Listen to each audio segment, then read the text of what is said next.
My name is Tyler Rodriguez, and exactly 1 year ago, I was delivering pizzas for $12 an hour plus tips, living in a studio apartment, and eating ramen noodles for dinner most nights.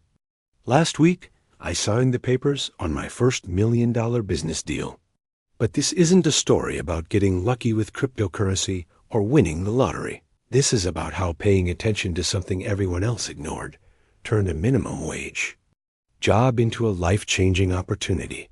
I was standing in the kitchen of a high-end restaurant, still wearing my pizza delivery uniform, when the owner offered to buy my idea for $1.2 million. The same customers who used to tip me $2 were now calling me a genius for solving a problem that had been staring the entire food industry in the face for years.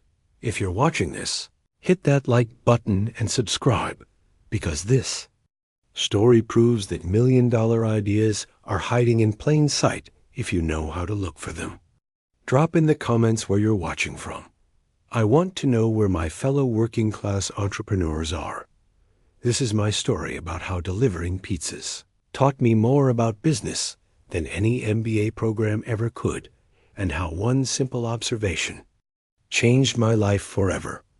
18 months ago, I was 24 years old and completely stuck. I had graduated from community college with an associate degree in business, but the only job I could find was delivering pizzas for Tony's Pizza Palace in suburban Phoenix. The pay was terrible, $12 an hour, plus whatever tips customers felt like giving, but it was the only work I could get while I applied for real jobs. My daily routine was depressingly predictable. Clock in at 4 p.m., load up my beat-up Honda Civic with insulated bags, and spend the next 8 hours driving around Phoenix delivering pizzas to people who were living the life I wanted. Suburban families in nice houses, college students who could afford to order food instead of cooking, office workers who expensed their lunch deliveries.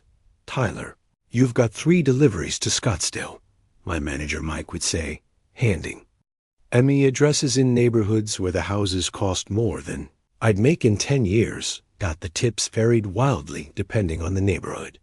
In working class areas, people would tip a couple dollars or sometimes nothing at all, not because they were cheap, but because they understood what it was like to count every dollar.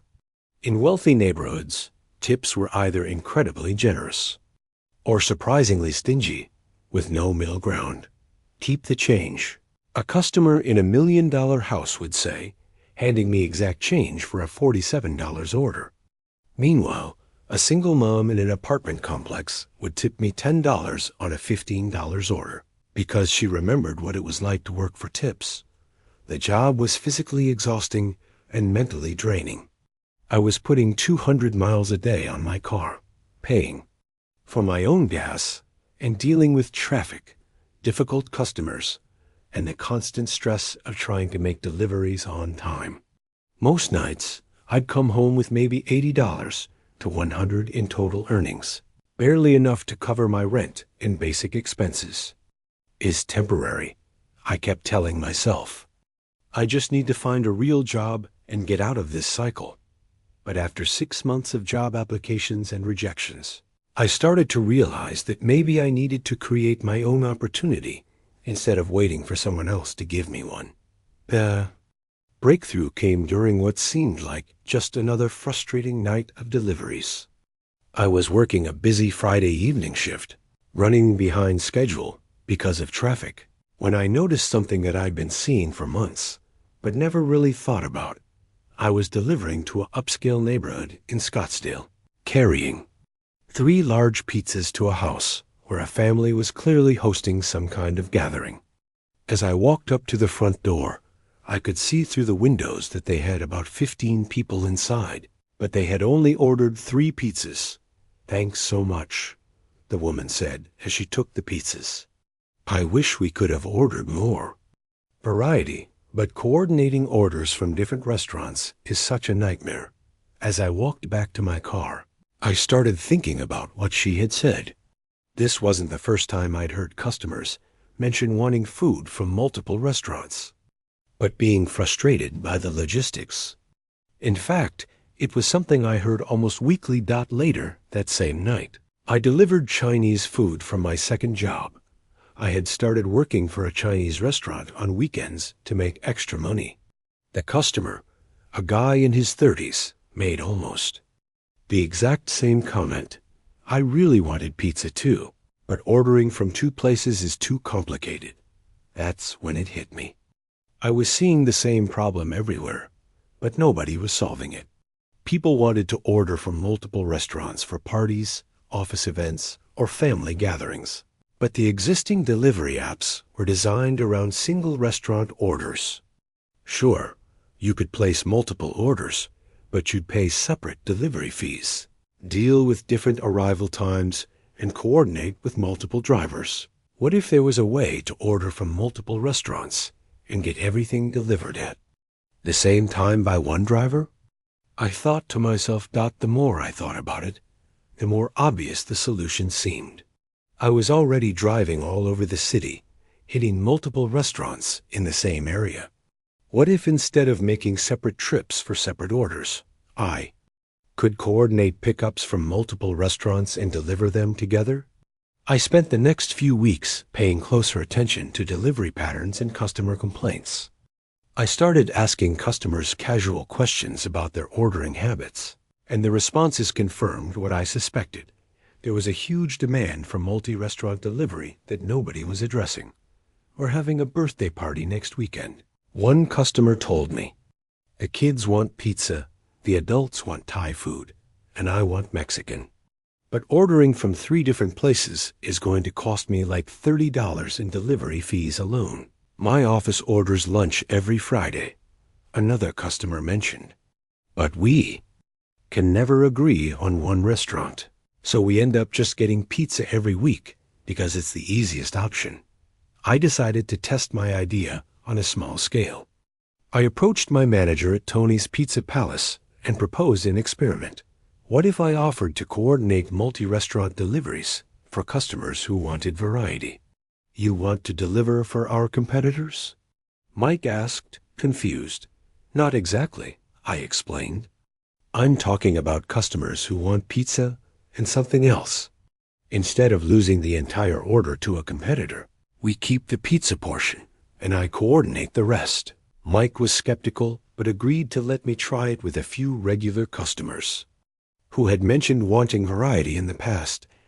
My first test case was Mrs. Chun, a customer who ordered pizza for her family every other Friday, but had mentioned wanting Chinese food too. I called her and explained my idea.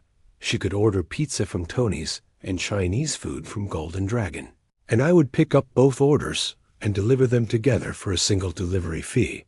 That sounds amazing, she said immediately. When can you start? The logistics were more complicated than I had anticipated. I had to coordinate timing between 2 restaurants, make sure both orders would be ready at roughly the same time, and figure out how to keep everything hot during transport. But when I delivered Mrs. Chun's combined order, pizza, Chinese food, and even ice cream from a nearby shop, her reaction was exactly what I had hoped for. This is incredible, she said, tipping me $20 on a $45 order. You just solved our Friday night dinner problem. Word spread quickly through Mrs. Chun's neighborhood. Within 2 weeks, I had 5 regular customers who wanted multi-restaurant delivery service. Within a month, I was coordinating orders for office parties, family gatherings, and date nights where couples wanted different types of food. I started keeping detailed records of every order, which restaurants worked well together, optimal pickup timing, customer preferences, and profit margins. I was essentially running a small business within my pizza delivery job, and the numbers were encouraging. Tyler, your delivery times have gotten longer, Mike pointed out after a few weeks. But customer satisfaction scores are through the roof. What's going on? I explained my multi-restaurant delivery system and showed him the numbers. Not only were customers happier, but Tony's Pizza was actually getting more orders because people knew they could get variety without giving up pizza entirely. "This is brilliant," Mike said. "But you're basically running your own business. Have you thought about making this official?" I had been thinking about exactly that. I was making more money from my coordination fees than from my hourly wage, and demand was growing faster than I could handle alone. I spent my days off researching the food delivery industry, studying existing apps, and talking to restaurant owners about their pain points. What I discovered was that my small-scale solution could be scaled into something much bigger. The major delivery apps were focused on speed and convenience for single restaurant orders, but they were missing a huge market segment, customers who wanted variety and were willing to wait a little longer for coordinated delivery. I started developing a business plan for a multi-restaurant delivery service. Instead of competing with DoorDash and Uber Eats on speed, I would compete on variety and value. Customers could order from multiple restaurants, pay one delivery fee, and get everything delivered together. The key insight I wrote in my business plan is that not every food delivery needs to be fast. Sometimes people value variety and cost savings over speed. 6 months into running my informal multi-restaurant delivery service, I got a call that would change everything. The caller was Janet Morrison, the event coordinator for a large tech company in Phoenix. "I heard about your service from one of our employees," she said. "We're planning a company lunch for 200 people, and we want to offer variety, pizza, sandwiches, salads, and ethnic food. Can you handle something that big?" It was by far the largest order I'd ever been asked. Coordinate, but I couldn't pass up the opportunity. I spent 2 weeks planning the logistics, which restaurants could handle large orders, how to coordinate timing across 6 different establishments, and how to manage delivery to ensure everything arrived hot and on time. The day of the delivery, I recruited 3 friends to help me transport everything. We used my car plus 2 borrowed vehicles to pick up food from 6 restaurants and deliver it to the tech company's office complex. The event was a massive success. The company employees loved having variety. The total cost was 30% less than what they would have paid using traditional catering, and every restaurant involved was happy with their portion of the large order. This was incredible. Janet told me as I finished setting up the food, "We want to use your service for all our company events. Do you have a business card?" I didn't have a business card because I wasn't officially a business yet. But that conversation made me realize I needed to take the next step. "Tyler," Janet continued, "have you thought about creating an app for this? Because what you're doing is exactly what the corporate catering market needs." That night, I called my friend Marcus, who had graduated from Arizona State with a computer science degree and was working as a software developer. "I have an idea." "That could be huge," I told him. "But I need someone who can build an app." Marcus was intrigued by the concept and agreed to partner with me. He would handle the technical development while I focused on business operations and restaurant relationships. Marcus and I spent the next 4 months developing FeastTogether, an app that allowed customers to order from multiple restaurants and schedule coordinated delivery.